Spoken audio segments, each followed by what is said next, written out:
Challenge কৰিছো যদি মিছা বুলি ক'ব খোজে আহক আপোনাৰ লগত এটা ডিবেটত বহিম মই গৃহ সচিবক চ্যালেঞ্জ কৰিছো আহক আপোনাৰ লগত মই এটা ডিবেটত বহিম মুন্না প্ৰসাদ গুপ্তাক চ্যালেঞ্জ কৰিছো যে আহক ডিজিপিক চ্যালেঞ্জ কৰিছো আহক আমি এটা ডিবেটত বহো যদি আপোনালোকে প্ৰমাণ এটো মানে আজি আপোনালোকে যি এনেকক লাইলে কোৰ্টত হেতুৱে হ'ব গ্যাৰান্টি নমস্কাৰ মই আজিৰ এই ভিডিঅ'টোত অসমবাসী ৰাইজৰ কাৰণে জুবিন গাৰ্গৰ মৃত্যুৰ সন্দৰ্ভত এটা অতি সিৰিয়াছ বিষয় উত্থাপন কৰিব খুজিছোঁ মই এই ভিডিঅ'টোৰ জৰিয়তে দেখুৱাব খুজিছোঁ যে অসম চৰকাৰে যি তদন্ত কৰি আছে জুবিন গাৰ্গৰ মৃত্যুক লৈ ন্যায়ৰ বাবে যি তদন্ত কৰি আছে সেই তদন্তই কোনো পধ্যে কেতিয়াও জুবিন গাৰ্গক যে ন্যায় দিব নোৱাৰে সেই কথাটো মই এই ভিডিঅ'টোৰ জৰিয়তে সঠিকভাৱে উত্থাপন কৰিবলৈ চেষ্টা কৰিছোঁ মই এই ভিডিঅ'টো বনাইছো অসমৰ ৰাইজৰ কাৰণে যিসকলে জেনুইনলি হসাহসিকৈ জুবিন গাৰ্গৰ ন্যায় বিচাৰি আছে মই সেই সকলৰ কাৰণে বনাইছো যিসকলে হসাকে এই জুবিন গাৰ্গৰ ন্যায় প্ৰদানৰ প্ৰচেছটোৰ লগত জড়িত হৈ আছে জড়িত হৈ থকা মানে এনকুৱাৰী অফিচাৰ্ছ বিলাকৰ কাৰণে অসম চৰকাৰৰ মুখ্যমন্ত্ৰীৰ কাৰণে বা গৃহমন্ত্ৰীৰ কাৰণে অসমৰ হোম কমিছনাৰৰ কাৰণে ডিজিপিৰ কাৰণে আৰু লগতে যিসকলে ন্যায় প্ৰদানৰ কাৰণে অত্যন্ত গুৰুত্ব সহকাৰে লাগি আছে তেখেতসকলৰ কাৰণে মই এই ভিডিঅ'টো বনাইছো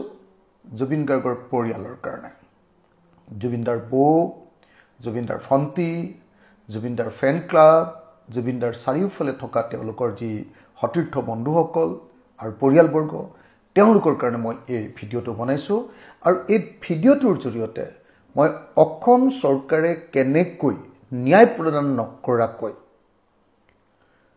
ন্যায় প্ৰদান কৰিব যদি খুজিছেও তথাপিও ন্যায় প্ৰদান যে কৰিব নোৱাৰে যদি ন্যায় প্ৰদান কৰিব খোজাই নাই ইন্টেনশনালি কৰিছে তেলেহলে বেলেগ কথা কিন্তু যদি ন্যায় প্ৰদান কৰিবও খুজিছে তথাপিও কিয় ন্যায় নাপাব জুবিন দাই এই সম্পৰ্কে মই মোৰ বক্তব্যখিনি প্ৰদান কৰিব খুজিছো মই এই বক্তব্য কেনেকৈ প্ৰদান কৰিব পাৰিছো মই এই বক্তব্য প্ৰদান কৰিব পৰাৰ প্ৰধান কাৰণটো হ'ল মই এজন লেজিসলেচাৰ মানে বিধায়ক মোৰ কামটো হ'ল আইন বনোৱা আইন সংশোধন কৰা আইনক সংশোধনী অনাৰ সময়ত ক্ৰিটিসাইজ কৰা আৰু শুদ্ধ পথত আইনখনৰ বিচাৰ বিশ্লেষণ কেনেকৈ হ'ব পাৰে সেই সম্পৰ্কে বিধানসভাত মোৰ বক্তব্য দাঙি ধৰা এতিয়া এজন লেজিসলেচাৰ হিচাপে মই আইনক যেহেতু গভীৰভাৱে বিশ্লেষণ কৰিবলৈ চেষ্টা কৰোঁ বিধায়ক হিচাপে খুব গভীৰভাৱে মই আইন বা ল মই ভালকৈ ব্যাখ্যা কৰিব খোজো বুজিব খোজো পঢ়িব খোজো হলাব খোজো বনাব খোজো আইন সেইকাৰণে মই আইনৰ ব্যাখ্যা কৰিব জানো বুলি ভাবো দ্বিতীয়তে মই গোটেই মোৰ সংগ্ৰামী জীৱনটো মোৰ আন্দোলনৰ সময়খিনিত এতিয়ালৈকে অসমৰ ভিতৰতে আটাইতকৈ বেছি গোচৰ থকা মানুহ হিচাপে পৰিগণিত হৈছো কেছ আছে মোৰ 165 নহয় এতিয়া আমাৰ হিমন্ত বিশ্ব শৰ্মাৰ পত্নী ৰিনিকি ভুয়াই দিয়া কেছটোক ধৰি 166টা কেছ মোৰ সৰ্বমুঠ হৈছে গতিকে মই কেছবিলাকত ঘূৰি ফুৰোতে মই কথাবিলাক বুজিবলৈ জানিবলৈ শিকিবলৈ আৰু কেনেকৈ কেছ ল এটা মানে এটা কেছ ল এটা কেনেকৈ এপ্লাই কৰিব লাগে সেই সম্পৰ্কে জানিবলৈ পাৰিছো তাৰ ওপৰত ভিত্তি কৰি মই জুবিনদাৰ গোচৰটোত যে ন্যায় নাপায় তাত ক'ত গণ্ডগোল হৈ আছে সেই কথাকেইটা ক'বৰ কাৰণে এই ভিডিঅ'টো তৈয়াৰ কৰিছো আৰু মই অনুৰোধ জনাইছো অসমৰ মুখ্যমন্ত্ৰী ডাঙৰীয়া প্লিজ আপুনি এই ভিডিঅ'টো চাব এছআইটিৰ মুৰব্বী মুন্না প্ৰসাদ গুপ্তা ডাঙৰীয়া প্লিজ আপুনি এই ভিডিঅ'টো চাব অসমৰ হোম কমিছনাৰ মই তেওঁক এই ভিডিঅ'টো দিগন্ত বৰা তেওঁক মই এই ভিডিঅ'টো চাবলৈ অনুৰোধ জনাইছো অসমৰ ডিজিপি আপোনাক মই মোৰ ভিডিঅ'টো চাবলৈ অনুৰোধ জনাইছো আৰু জুবিন গাৰ্গৰ পৰিয়াল আৰু জুবিন গাৰ্গক লৈ চিৰিয়াছ যিসকল মানুহ ন্যায় প্ৰদানৰ কাৰণে দিনে ৰাতিয়ে ভাবি থকা যিসকল মানুহ মই তেওঁলোকক এই ভিডিঅ'টো চাবলৈ অনুৰোধ জনাইছো এতিয়া মই আৰম্ভ কৰিব খুজিছো মূল কথাখিনি প্ৰথম কথা বিদেশত যেতিয়া এটা গোচৰ চলে তেতিয়াহ'লে দেশৰ বাহিৰত হোৱা গোচৰ এটাৰ ক্ষেত্ৰত আমি কি কৰিব লাগে আমাৰ বিদেশৰ লগত থকা যি এগ্ৰিমেণ্ট মই এগ্ৰিমেণ্টৰ কপিটো ছিংগাপুৰৰ লগত থকা এগ্ৰিমেণ্টৰ কপিটো দেখুৱাই লৈছোঁ আপোনালোকক এই যিটো agreement between the government of Republic of India and the government of the Republic of Singapore concerning mutual legal assistance in criminal matters. এই যেটো MLAT বুলি কয় MLAT ৰ জৰিয়তে তথ্যৰ আদান প্ৰদান কৰে ক্ৰিমিনেল কেছ বিলাকৰ ক্ষেত্ৰত এই এগ্ৰিমেণ্টখন যদি আপুনি চাই তেতিয়াহ'লে ইয়াৰ প্ৰথম আৰ্টিকলটোৰ নাম হ'ল Scope of assistance মানে কি ক্ষেত্ৰত অ্যাসিস্ট্যান্স সহযোগিতা দুইখন দেখে কৰিব তাৰ প্ৰথম 1 নম্বৰ পেৰাত বা 1 নম্বৰ সেকশনত কৈছে কি বুলি জানে নে The contracting states shall in accordance with the previous provisions of this agreement and subject to their respective domestic laws provide each other mutual assistance in criminal matters. Criminal বিষয়ত in accordance with the provisions of this agreement এই যেটো agreement আছে সেই agreement মতে কৰিব and subject to their respective domestic laws আৰু তেওঁলোকৰ নিজৰ দেশৰ যিখন ঘৰুৱা যি আইন সেই আইন অনুসৰি এই কি ক্ষেত্ৰত মানে অ্যাসিস্ট্যান্স লাভ কৰিব সেই বিষয়ে ইয়াত উল্লেখ কৰিছে সেকশন 2 ত কৈছে অ্যাসিস্ট্যান্স শেল বি ইনক্লুড কি অ্যাসিস্ট্যান্স ইখন দেখাই হিখন দেখক কৰিব গতিকে মই আকৌ এবাৰ দেখুৱাই লৈছো ফাৰ্স্ট সেকশনটোতে কৈ দিছে যে দুইখন দেশৰ মাজত যি অ্যাসিস্ট্যান্স হ'ব সেই অ্যাসিস্ট্যান্সৰ কাৰণে আন্ডাৰ ডমেষ্টিক ল অনুসৰি হে হ'ব সিংগাপুৰত থকা আইন অনুসৰি সিংগাপুৰত হ'ব আৰু ভাৰতত থকা আইন অনুসৰি ভাৰতত হ'ব হৈ গ'ল এতিয়া আমাৰ ভাৰতৰ আইনে বিদেশত হোৱা ঘটনাক লৈ কি কৈছে ভাৰতৰ আইনে যদি বিদেশক লৈ হোৱা এৰিয়াৰ কথা যদি আপুনি ক'বলৈ যায় তেতিয়াহ'লে কি কৈছে তেতিয়াহ'লে মই আপোনালোকক দেখুৱাব খোজো যে আমাৰ আগৰ যিখন CRPC আছিল আজিকালি যিখনক BNSS 2023 বুলি কয় ভাৰতীয় নাগৰিক সুৰক্ষা সংহিতা বুলি কয়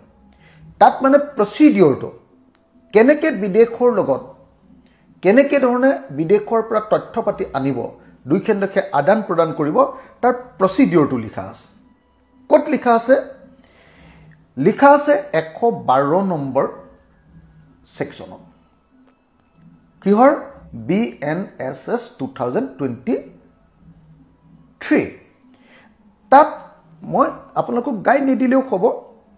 গাই নিদিলেও আপোনালোকে এটো পাৰিব যে যদি মই নহলে গায়ে দিও তেতিয়া হলে আপোনালোকে কোনো পিছত নহয় বুলি ক'বলৈ নোৱাৰিব তেতিয়া আৰু কথাটো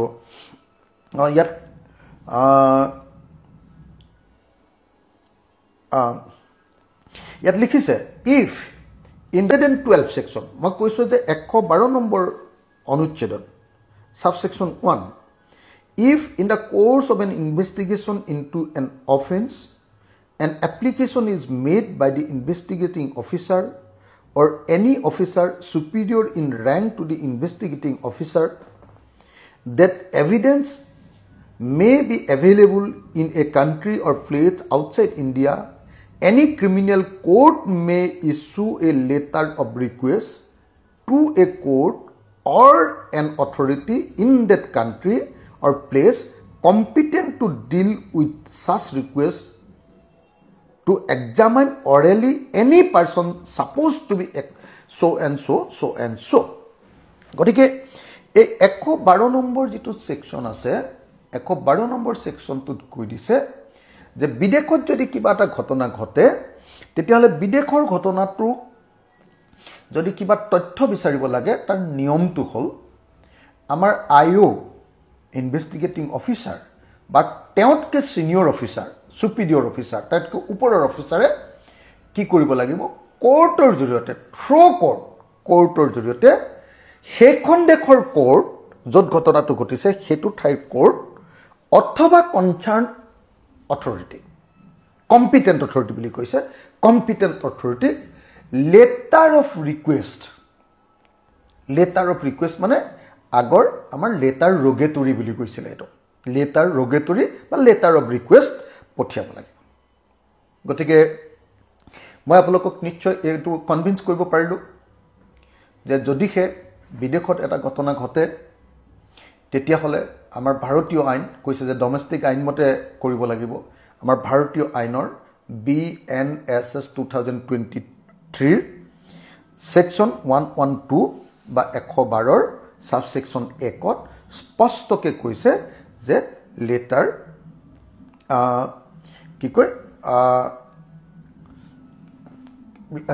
লেটাৰ অফ ৰিকুৱেষ্ট সেই দেশখনৰ কোৰ্টলৈ নহ'লে বা সেই দেশখনৰ কম্পিটেণ্ট অথৰিটিলৈ থ্ৰু কোৰ্ট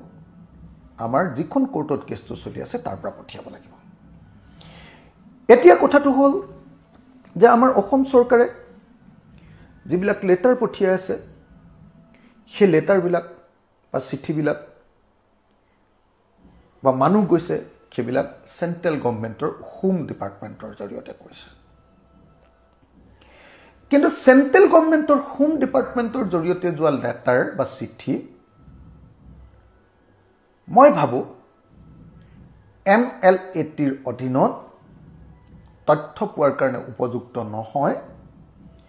আৰু যদি তথ্য পায়ো তেতিয়াহ'লে সেইটো কোৰ্টত এডমিছেবল নহয়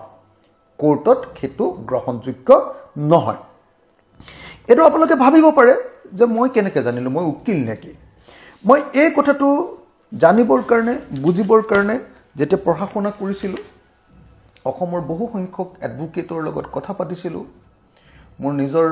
এডভোকেট তপন দেউৰী ডাঙৰীয়াৰ লগত কথা পাতিছিলোঁ মোৰ নিজৰ এডভোকেট শান্তনু বৰঠাকুৰৰ লগত কথা পাতিছিলোঁ আমাৰ অসমৰ এজন বিখ্যাত এডভোকেট KNC কমল নয়ন চৌধুৰীৰ লগত কথা পাতিছিলোঁ মই অসমৰ এজন বিখ্যাত এডভোকেট BD কোঁৱৰৰ লগত কথা পাতিছিলোঁ আৰু সুপ্ৰিম কোৰ্টত আপোনাৰ সুপ্ৰিম কোৰ্ট দিল্লীৰ সুপ্ৰিম কোৰ্টত আমাৰ এনকাউণ্টাৰ বিষয়টোক লৈ যিজন এডভোকেটে গোটেই কামটো কৰি আছে তেওঁৰ নাম আৰিফ চোৱাদ্দাৰৰ লগতো কথা পাতিছিলোঁ আৰু আটাইবিলাকৰ লগত কথা পাতি মই যিখিনি তথ্য পাইছিলোঁ তেওঁলোকক দেখুৱাইছিলোঁ আৰু দেখুওৱাৰ পাছত তেওঁলোক কনভিন্স হৈছে আটাইবিলাকে যে হয় লেটাৰ অফ ৰিকুৱেষ্ট বা লেটাৰ ৰগেটৰীৰ জৰিয়তে যদি বিদেশৰ পৰা তথ্য নাহে তেতিয়াহ'লে কোনো পধ্যে আমাৰ কোৰ্টত সেইটো বিচাৰযোগ্য বিষয় নহ'ব কিয় নহ'ব সেই কথাটো ক'বৰ কাৰণে মই আপোনালোকক এটা কেছ ল দেখুৱাম এটা কেছ ল মানে কি হয় আপোনালোকে সকলোৱে জনা দৰকাৰ যে আপুনি যেতিয়া কোৰ্টত এটা কথা ক'ব আপোনাৰ কথাটোৰ সপক্ষে সুপ্ৰিম কোৰ্টে দিয়া ভাৰ্ডিক্ট বা হাইকোৰ্টবিলাকে দিয়া ভাৰ্ডিক্ট আপুনি এক্সাম্পল হিচাপে আপুনি কোৰ্টত দাঙি ধৰিব পাৰে আগৰ ভাৰ্ডিক্টত যদি তেনেকুৱা ধৰণে অৰ্ডাৰ দি থৈ দিছে যে হয় এইটোৱে ক'ব লাগিব তেতিয়াহ'লে সেইটোক প্ৰিন্সিপল হিচাপে বা ইনষ্টেন্স হিচাপে তাক গ্ৰহণ কৰি সেইটোক ল ৰূপে মনা হয় এতিয়া মই আপোনালোকক দেখুৱাব খুজিছোঁ যে মই এটা কোৰ্ট লৈ আনিছোঁ আপোনাৰ এইখন চাই লওক আপোনালোকৰ চাওক এইখন মই আনিছোঁ এইখন আনোতে এই কপিটোত হ'ল 2002 CRI মানে ক্ৰিমিনেল ল CRI LJ পাঠ কৰি দিছোঁ এইটো অল ইণ্ডিয়া ৰিপৰ্টাৰ প্ৰাইভেট লিমিটেডৰ নাগপুৰৰ AIR বুলি কয় তাৰ পৰা লোৱা কপি আপোনালোকে চাই লওক আৰু তাত কেছ ল 202 CRI LJ 3026 বুলি ক'লে সবে গম পাব ক্ৰিমিনেল ল 3026 বেকেটত 2002 ইয়াত মাদ্ৰাছ হাইকোৰ্টৰ এটা জাজমেণ্ট অনাৰেবল জাজেছ PD দিনাকৰণ জে তেখেতে দিয়া এটা জাজমেণ্টটো আছিলে যে Jayalalithaa and etcetera versus state and others এই জয়াললিতাৰ এটা কেছক লৈ জয়াললিতা মানে মুখ্যমন্ত্ৰী অন্ধ্ৰপ্ৰদেশৰ বা কি কয় তামিলনাডুৰ প্ৰাক্তন মুখ্যমন্ত্ৰী জয়াললিতাৰ এটা কেছ কিবা কৰাপশ্যনৰ কেছ এটাক লৈ হোৱা যিটো কেছ ল তাত মানে একদম অৰ্ডাৰটো দি থৈছে মই আপোনালোকক ছেকেণ্ড পেজত থকা আপোনাক বাক্যটো পাঠ কৰি দিলে আপোনালোকে বুজি পাই যাব criminal PC within bracket 2 of 1974 section 166A মানে হল আগৰ CRPC 166A মানে আমাৰ এতিয়া মই অলপ আগতে কোৱা নতুন আমাৰ যিখন আইন ভাৰতীয় আইন সেই ভাৰতীয় আইনৰ BNSS ৰ 112 সেকশন তা মানে হেতু আগৰ পুৰণি সেকশন 166A আৰু 112 সেকশনটো একেটাই তাত কি কৈছে letters rogatory মানে letter of request use of evidence collected in violation to letter rogatory sabode use of evidence collected in violation to letter rogatory and undertaking given by prosecution as well as central government would render the trial unfair and evidence inadmissible. Para 14.6, 14.7, 14.8, 14.10, 14.13, 14.14. তাৰমানে ইয়াত কি ক'লে ইয়াত একদম clearly কৈ দিছে যে letter of request নপঠিওৱাকে প্ৰজিকিউশ্যনে যদি ট্ৰায়েল কৰিব খোজে তাৰ পৰা অনা তথ্যৰে যদি ট্ৰায়েল কৰিব খোজে সেই ট্ৰায়েলটো আনফেয়াৰ আৰু এভিডেন্স ইনএডমিছিবল সেই যিটো এভিডেন্স আনিব তথ্য প্ৰমাণ আনিব সেই তথ্য প্ৰমাণবিলাক কোৰ্টত গৃহীত নহব এতিয়া মই 14. এই যিকিটা সেকশন 6 14.7 14.8 14.10 14.13 14.14 গাই দিব পাৰো গাই দিয়াৰ কোনো দৰকাৰ নাই যিকোনো এডভোকেট লয়াৰ বা যিকোনো জাজ যিবিলাকে বুজি পায় কেছ ল এটা কেনেকৈ পঢ়ে তেতিয়ালে এই বাক্যটো পঢ়ি দিয়াৰ পাছতে এটা স্পষ্ট হৈ গ'ল যে সেকশন 112 প্ৰযোজ্য নকৰাকে অৰ্থাৎ লেটাৰ অফ ৰিকুৱেষ্ট বা লেটাৰ্স ৰগেটৰি বিদেশলৈ নিদিয়াকৈ যদি সেন্ট্ৰেল গভৰ্নমেন্ট বা ষ্টেট গভৰ্নমেন্টে কিবা তথ্য আনে তেতিয়াহলে সেই তথ্য ট্ৰায়েলত সেই তেনেকুৱা ট্ৰায়েল আনফেয়াৰ সেইটো ভাল ট্ৰায়েল নহয় আৰু কি কৈছে আৰু কৈছে যে এভিডেন্স ইনএডমিছিবল তেনেকুৱাকে অনা এভিডেন্স একেবাৰে গ্ৰহণযোগ্য নহয় এতিয়া মোক ক'ব পাৰে যে আপোনালোকে মোক ক'ব পাৰে কোনোবাই এডভোকেটে মোক উল্টাই ধৰিব পাৰে যে সিংগাপুৰৰ লগত আমাৰ MLAT হৈছে 2005 ত আৰু এই জাজমেন্টটো দিছে 2002 গতিকে MLATৰ পৰা MLATৰ কথাটো ইয়াত ডিফাইন কেনেকৈ কৰিব সিংগাপুৰৰ কিন্তু এটো সিংগাপুৰক লৈ হোৱা কেছ নহয় জয়াললিতাৰ এই কেছটো আছিল ব্ৰিটেইনক লগত লৈ UK তেতিয়া UKৰ সৈতে 1995 চনতে আমাৰ MLAT আছে 1995 চনত যেতিয়া UK অৰ্থাৎ ইংলেণ্ডৰ সৈতে ইউনাইটেড কিংডমছৰ সৈতে ভাৰত চৰকাৰৰ যেতিয়া MLAT আছে সেই সময়খিনিৰ ভিতৰত 2002 মাদ্ৰাজ হাইকোৰ্টে স্পষ্টভাৱে যে জয়াললিতা ভাৰ্চেছ ষ্টেট এই কেছটোত অতি স্পষ্টকৈ কৈছে যে লেটাৰ্স ৰগেটৰি বা লেটাৰ অফ ৰিকুৱেষ্ট নপঠিওৱাকে অনা কোনো এভিডেন্সে এডমিছিবল নহব আৰু তেনেকুৱা ট্ৰায়েলো আনফেয়াৰ হ'ব গতিকে মই মোৰ কথাটো উইথ প্ৰুফ কেছ লৰ সৈতে মই আপোনালোকৰ মুখত প্ৰমাণ কৰি দিলোঁ মই ভাবো যে ইয়াৰ পাছত কোনেও মোক ক'ব নোৱাৰিব যে মই মিছাকৈ কথাটো কৈছোঁ, মই কথাটো সাজি কৈছোঁ, সেইটো চাগে কোনেও মোক আৰু ক'ব নোৱাৰিব। মই আপোনালোকক স্পষ্টভাৱে সেইকাৰণে জনাব খুজিছোঁ, মই অসমৰ মুখ্যমন্ত্ৰীৰ লগতো কথা পাতিছিলোঁ। মুখ্যমন্ত্ৰীকো মই সুধিছিলোঁ যে মুখ্যমন্ত্ৰী ডাঙৰীয়া, আমাৰ এই কেছটোৰ কাৰণে লেটাৰ্ছ ৰগেটৰী বা লেটাৰ অফ ৰিকুৱেষ্ট পঠিওৱা হৈছেনে? লেটাৰ অফ ৰিকুৱেষ্ট মানে বা লেটাৰ ৰগেটৰী, তাৰ প্ৰচেছটো স্পষ্টকৈ লিখি থোৱা আছে যে লেটাৰ ৰগেটৰী কাক কয়। লেটাৰ ৰগেটৰী তাক কয় যিখন কোৰ্টৰ জৰিয়তে যাব লাগিব, কোৰ্টৰ অৰ্ডাৰ ৰূপে যাব লাগিব, আৰু সেই কোৰ্টৰ অৰ্ডাৰটোত কেৰেণীয়ে চহী কৰিলেও নহ'ব, জাজমেণ্টটোত একদম জেনুইনলি যিজন জাজে সেই অৰ্ডাৰটো দিছে সেই জাজজনে চহী কৰা অৰ্ডাৰ হ'ব লাগিব যে ছিংগাপুৰত এই তথ্যখিনি বিচাৰিবলৈ আমি এখন লেটাৰ্ছ ৰগেটৰী পঠিয়াইছোঁ বা লেটাৰ অফ ৰিকুৱেষ্ট পঠিয়াইছোঁ। এতিয়া আমাৰ CID বা SITয়ে হোম মিনিষ্ট্ৰীৰ লগত কথা পাতি, অসমৰ হোম মিনিষ্ট্ৰীৰ লগত কথা পাতি ডাইৰেক্টলি ছিংগাপুৰলৈ গৈছে। ছিংগাপুৰলৈ যাওঁতে তেওঁলোকক একো নিদিয়াৰে কথা, কাৰণ তেওঁলোকে যি পদ্ধতিত গৈছে সেই পদ্ধতিত কেতিয়াও কোনোপধ্যে তথ্য আদান প্ৰদান নকৰে। আপোনালোকে যদি চাই, মই আপোনালোকক আৰু এটা উদাহৰণ দিব পাৰোঁ। অসমৰ মুখ্যমন্ত্ৰীৰ যে এটা কেছ লাগি আছে, আপোনালোকে জানেনে? হিমন্ত বিশ্ব শৰ্মাৰ ওপৰত যে এটা CBI কেছ লাগি আছে, আপোনালোকে জানেনে? সেই CBI কেছটো আছিলে এই পানীক লৈ, আপোনাৰ কি কয়, লুই বাৰ্জাৰ কেলেংকাৰী বুলি কওঁ আমি। লুই বাৰ্জাৰ নামৰ কোম্পেনীটোৱে অসমত পানী যোগান কেন্দ্ৰৰ কিবা হেৰি বনাবৰ কাৰণে, মাষ্টাৰ কিবা হেৰি বনাবৰ কাৰণে ইয়াত যিটো কণ্ট্ৰেক্ট পাইছিলে সেই কণ্ট্ৰেক্টটোত ঘুচ দিয়া বুলি আমেৰিকাত কোৰ্টত প্ৰমাণ হ'ল। সেই কেছটো যেতিয়া আমাৰ কোৰ্টত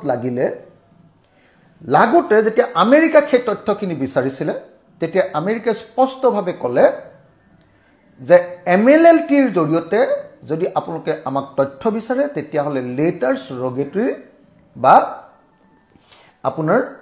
লেটাৰ অফ ৰিকুৱেষ্ট আপোনালোকে আমাক দিব লাগিব, নহ'লে আমি কোনোপধ্যে লেটাৰ্ছ ৰগেটৰী নপঠিয়ালে আমি কোনোপধ্যে আমেৰিকাই তথ্য নপঠিয়াম। তাৰ পৰৱৰ্তী সময়ত আমি দেখিছোঁ যে তাৰ পৰৱৰ্তী সময়ত আমাৰ কোৰ্টৰ পৰা কাগজ পঠিওৱা হৈছে, আৰু তাৰ পাছত কিছু বস্তু আহিছে, চব বস্তু অহা নাই, সেইটো মোৰ বিষয় নহয়। এতিয়া মই ক'লোৱে যে আমাৰ CIDৰ হেড যিজন, আমাৰ যিজন কি কয় আপোনাৰ আমাৰ হেৰি কি কয়, আমাৰ SITৰ যিজন হেড, আমাৰ কি কয় তেওঁৰ নামটো, আমি তেখেতে গ'ল, একো তথ্য আনিব নোৱাৰিলে। মই কৈছিলোঁ, বাৰম্বাৰ কৈ আছোঁ যে তেওঁলোকে শূন্যলৈ ঘূৰি আহিলে। কেলৈ শূন্যলৈ ঘূৰি আহিলে? কাৰণ তথ্য আনিবলৈ হ'লে কোৰ্টৰ জৰিয়তে তেওঁলোকে হেৰি কৰিব লাগিব। এতিয়া কালি অসমৰ মুখ্যমন্ত্ৰীয়ে কৈছে, আৰু কালি আমি দেখিছোঁ যে আমাৰ মুন্না প্ৰসাদ গুপ্তাইও কৈছে, তাৰমানে SITৰ হেডেও কৈছে যে আমি কিছুমান তথ্য পাইছোঁ, এভিডেঞ্চ পাইছোঁ। কি পাইছে বুলি ক'লে? কি পাইছে? এটা হ'ল পষ্টমৰ্টেম ৰিপৰ্টৰ ফাইনেল কপি, আৰু এটা হেৰি ৰিপৰ্টটো কি কয়, আৰু এটা ব্লাডৰ কি ৰিপৰ্ট, এইটো কি টেক্সিক'লজি ৰিপৰ্টটো পালে। আৰে আপোনালোকে এইটো আমাক ভুল ব্যাখ্যা নিদিব। মই স্পষ্টকৈ কওঁ, পৰিয়ালৰ কাৰণে যদি এখন দেশত কিবা এটা ঘটনা ঘটে, পষ্টমৰ্টেম যদি হয়, সেই দেশখনৰ পৰা পৰিয়ালৰ কাৰণে মানে এই টেক্সলজি ৰিপৰ্টটো আৰু পষ্টমৰ্টেম ৰিপৰ্টটো পঠিয়াই দিয়াটো এটা নিয়ম। আজি জুবিন গাৰ্গৰ যেতিয়া আমাৰ GMCHত যেতিয়া ছেকেণ্ডবাৰ আপোনালোকে পষ্টমৰ্টেম কৰিলে, তাৰ ৰিপৰ্টটো তেওঁলোকৰ পৰিয়াললৈ পঠিয়াই দিয়াটো নিয়ম। সেইটো কেতিয়াও এটা এভিডেঞ্চ হ'ব নোৱাৰে। সেইটো তেতিয়া এভিডেঞ্চ হ'ব যেতিয়া সেইটো কোৰ্টৰ জৰিয়তে আহিব। সেইটো তেতিয়া এভিডেঞ্চ হ'ব যেতিয়া সেই যিটো পষ্টমৰ্টেম ৰিপৰ্ট, সেই পষ্টমৰ্টেম ৰিপৰ্টটো থ্ৰু মানে প্ৰপাৰ চেনেল আহিবই লাগিব প্লাছ যিজন মানুহে পোষ্টমৰ্টেমটো কৰিছে সেই পোষ্টমৰ্টেম কৰা মানুহজনে পৰৱৰ্তী সময়ত আমাৰ ইয়াত ষ্টেটমেণ্ট দিব লাগিব ডাক্তৰে নহলে হেতু কোনো পধ্যে সেই পোষ্টমৰ্টেম ৰিপৰ্টটো কোৰ্টত লিগেলাইজ নহয় ঠিক তেনেকে এই টেক্সোকলজি যেটো ৰিপৰ্ট আহিছে টেক্সোকলজি ৰিপৰ্টটোত ইয়াত আহিব পাৰে সেই ৰিপৰ্টটো চাই মানিবও পাৰে যে এটো ব্লাডৰ ৰিপৰ্ট এটো থেৰি নালাগে কিন্তু তাৰ পাছতো মই ভাবো যে কোৰ্টত যদি হেতু গৃহীত হ'বলৈ হয় যিজনে এই ৰিপৰ্টটো বনাইছে তেওঁ আকৌ ষ্টেটমেণ্ট দিব লাগিব এতিয়া আমি আটাইতকৈ গুৰুত্বপূৰ্ণ কথাটো হ'ল ভাৰতীয় আইন অনুসৰি যদি কিবা এটা ঘটনা ঘটে তেতিয়া হলে মই কলুৱে যে বিদেশৰ পৰা তথ্য আনিবলৈ হলে তিনটা বস্তু আনিব লাগে আপোনালোকে জানে এটাৰ নামটো হ'ল এভিডেন্স এটাৰ নাম হ'ল ষ্টেটমেন্ট আৰু আনটোৰ নাম হ'ল আপোনাৰ ডকুমেন্টছ এই তিনটা বস্তু আনিবৰ কাৰণে মই কলুৱে যে মাদ্ৰাজ হাইকোৰ্টে কৈ থৈছে যে লেটাৰ্স ৰেগুলেটৰী জৰিয়তে আনিব পাৰিব বিদেশৰ পৰা আৰু তেতিয়াহে কোৰ্টত এডমিসিবল হ'ব নহলে হেতু ট্ৰায়াল পোৱাৰ আগতে আনফেয়াৰ ট্ৰায়াল বুলি কৈছে ট্ৰায়াল পোৱাৰ আগতে চাৰ্জ ফ্ৰেম যে হ'ব চাৰ্জ ফ্ৰেম কৰোতে কোৰ্টে হেতু ডিনাই কৰি দিব যে এইবিলাক ৰিপৰ্টৰ কোনো অৰ্থ নাই গতিকে লগে লগে কি হ'ব এই একিউজ পাৰসনছ বিলাকে যিবিলাক অভিযুক্ত যিসকলে এতিয়া জেল হাজুতত আছে জেলত নহয় জুডিশিয়াল কাষ্টডিত আছে তেওঁলোকে লগে লগে বেল পাই যাব আৰু কেছটো মই ভাবো যে চাৰ্জতে সেই কেছ শেষ হৈ যাব চাৰ্জ ফ্ৰেমে নহয় যদি কিবা কাৰণত কিবা ইনফ্লুৱেঞ্চ কৰি চাৰ্জ ফ্ৰেম হয়ও আমাৰ ধৰক বিৰাট ডাঙৰ কেছ বুলি ভাবি কোৰ্টে ভয় ছয় খায় কিবা কাৰণত ইনফ্লুৱেঞ্চ হৈ হেতুৰ ভিতৰলৈ নুহুমাই কেছটো চাৰ্জ ফ্ৰেম কৰি দিও যি হ'ব বুলি যদি কৰিও দিয়ে তেতিয়া হলেও মই আপোনালোকক এটা কথা কৈছো যেতিয়া ট্ৰায়াল আৰম্ভ হ'ব ফাৰ্স্ট ট্ৰায়ালতে এইবিলাক সব ইনএডমিসিবল বুলি দলিয়া পেলাব কোৰ্টে কথাটো বুজিলে নে গতিকে মই অসমৰ মুখ্যমন্ত্ৰী ডাঙৰীয়া মুন্না প্ৰসাদ দাসগুপ্তা ডাঙৰীয়া আমাৰ হোম কমিশনাৰ ডাঙৰীয়া দিগন্ত বৰা ডাঙৰীয়া আৰু আমাৰ ডিজিপি ডাঙৰীয়া তেখেতসকলক সকলোকে অনুৰোধ কৰিব খুজিছো আৰু এগৰাকী ছোৱালী আছে নহয় যিগৰাকী আয়ো হয় তেওঁকো মই অনুৰোধ কৰিব খুজিছো কিবা দাস আয়োগৰাকীকো মই অনুৰোধ কৰিব খুজিছো যে হসকে যদি আপোনালোকে এই কেছটোত কিবা ফলাফল লাভ কৰিবলৈ হয় তেতিয়া হলে আপোনালোকে BNSS 2023 section 112 জৰিয়তে লেটাৰ অফ ৰিকুৱেষ্ট বা লেটাৰ্স ৰেগুলেটৰী পঠিয়াকে আপোনালোকে তথ্য আনিব লাগিব আৰু অকল হেতুৱে নহয় আৰু বহুত কথা আছে যিবিলাক কথা মই এতিয়া বেছি দিগলীয়া নকৰো এটো হেৰি হৈ যাব হেকাৰণে মই বাৰম্বাৰ কেলে কৈ আছো যে জুবিন গাৰ্গৰ এই ঘটনাই কিয় ন্যায় নাপায় বুলি কৈ আছো এতিয়া আপোনালোকে বুজিলে নাই কোনবাই যদি বুজি পোৱা নাই মোক প্ৰশ্ন কৰিব পাৰে মই উত্তৰ দিবলৈ প্ৰস্তুত আছো মই অসমৰ মুখ্যমন্ত্ৰীৰ লগত এই সম্পৰ্কে বিতৰ্ক কৰিবলৈ প্ৰস্তুত আছো মোৰ লগত পুৰা তথ্য প্ৰমাণ আছে মই আপোনাৰ হেদনা হেকাৰণে লগ পাব খুজিছিলো আমাৰ যেটো এসআইটিৰ হেড মুন্না প্ৰসাদ গুপ্তাক মই লগ পাব খুজিছিলো মই কবলৈ যাব খুজিছিলো তেখেতক মই এপইন্টমেন্ট বিচাৰিছিলো তেখেতে আগদিনা মোৰ ফোনটো ধৰিলে আৰু পিছদিনা কলে যে মই হুডি ল'ব লাগিব মই কাইলৈহে জনাব পাৰিম বুলি কলে মোক পিছদিনা ফোন কৰি তেওঁ যেতিয়া কলে তেতিয়া তেওঁ মোৰ লগত কথা পাতিব নোৱাৰিম বুলি কলে গতিকে তেওঁক মই জনাব পৰা নাই হেকাৰণে উপায় নাপায় এই মই ভিডিওটো কৰিছো আৰু এই ভিডিওটো আপোনালোকে সকলোৱে নিজৰ লগত ৰাখি দিওক মই আপোনালোকক গ্যাৰান্টি দিছ কৈছো মোৰ নাম অখিল গগৈ মই আপোনালোকক গ্যাৰান্টি দি কৈছো মই এজন লেজিসলেচাৰ আৰু মই গোটেই অসমৰ আটাইতকৈ বেছি কেছ থকা গোচৰ থকা মানুহ এজন গতিকে মই আপোনালোকক গ্যাৰান্টি দি কৈছো যে জুবিন গাৰ্গে ন্যায় নাপায় জুবিন গাৰ্গে ন্যায় পাবলৈ হলে BNSSৰ সেকশন 112ৰ অধীনত কোৰ্টৰ জৰিয়তে আকৌ এবাৰ কৈ দিছো আদালতৰ জৰিয়তে আমাৰ যি আদালতত এই কেছটো চলি আছে তেওঁলোকৰ জৰিয়তে সিংগাপুৰৰ কোৰ্টলৈ য'ত সেই এলেকাটো পৰিছে য'ত ঘটনাটো ঘটিছে সেই কোৰ্টলৈ অথবা কম্পিটেন্ট অথৰিটিলে লেটাৰ অফ ৰিকুৱেষ্ট পঠিয়াব লাগিব আৰু তাকো সেই লেটাৰ অফ ৰিকুৱেষ্টত আমাৰ যিজন জাজে জাজমেণ্টটো দিব যে এইখন পঠিয়াব লাগে সেই জাজজনৰ অৰ্ডাৰত একদম ডাইৰেক্ট নিজৰ সহি থাকিব লাগিব এনে এছডি বুলি কয় যে কেৰাণীয়ে সহি কৰি দিয়ে এইখনত নহব হা গতিকে মই জুবিন গাৰ্গৰ পৰিয়ালক বৌ আৰু ভণ্টিক ক'ব খুজিছোঁ জুবিন গাৰ্গৰ সতীৰ্থসকলক ক'ব খুজিছোঁ জুবিন গাৰ্গৰ ফেন ক্লাবটোক জনাব খুজিছোঁ আৰু লগতে অসমৰ সেইসকল সচেতন মানুহক জনাব খুজিছোঁ যিসকলে সঁচাকৈ জুবিন গাৰ্গক লৈ চিৰিয়াছ তেখেতসকলক জনাব খুজিছোঁ যে অসম চৰকাৰে যি কোৰ্টত কেছ লগাইছে এই কোৰ্টৰ কেছটোৰ পৰা জুবিন গাৰ্গে কেতিয়াও ন্যায় নাপায় জুবিন গাৰ্গে ন্যায় পাবলৈ হ'লে উইথ ডিউ প্ৰচেছ এই কেছটো আগবাঢ়িব লাগিব কিন্তু জানিয়ে হওক বা নেজানিয়ে হওক অসম চৰকাৰে CIDয়ে SITয়ে মুখ্যমন্ত্ৰী হিমন্ত বিশ্ব শৰ্মাই মই তেখেতক নিজে ফোন কৰি জনোৱাৰ পাছতো এতিয়ালৈকে এই প্ৰচেছটো আৰম্ভ কৰা নাই মই ভাবোঁ যে সেইকাৰণে যিকোনো সময়তে যেতিয়া চাৰ্জশ্বিট দি দিয়া হ'ব মই জানো যে চাৰ্জশ্বিটত কি থাকিব মই সব কথা গম পাইছোঁ খবৰ পাই আছোঁ মানে ইনফৰমেশ্যনছবিলাক গেডাৰ কৰি আছোঁ যে চাৰ্জশ্বিটত কি দিব চাৰ্জশ্বিটত হত্যাকাণ্ড বুলিও যদি দিয়ে তাৰ পাছতো একো নহ'ব মানুহে চাৰ্জশ্বিটখনক হত্যাকাণ্ড বুলি দিয়াৰ কাৰণে বহুত ফূৰ্তি পাব এইবাৰ হত্যাকাণ্ড বুলি দিলে কিন্তু হত্যাকাণ্ড বুলি দিয়াৰ পাছতো কোনো পধ্যে তাৰ পৰা কোনো ফলাফল নাপাব কাৰণ বিদেশৰ পৰা আনিবলগীয়া আকৌ এবাৰ কৈছোঁ এভিডেন্স আকৌ এবাৰ কৈছোঁ ষ্টেটমেণ্ট অভিযুক্তবিলাকৰ ষ্টেটমেণ্ট বিদেশৰ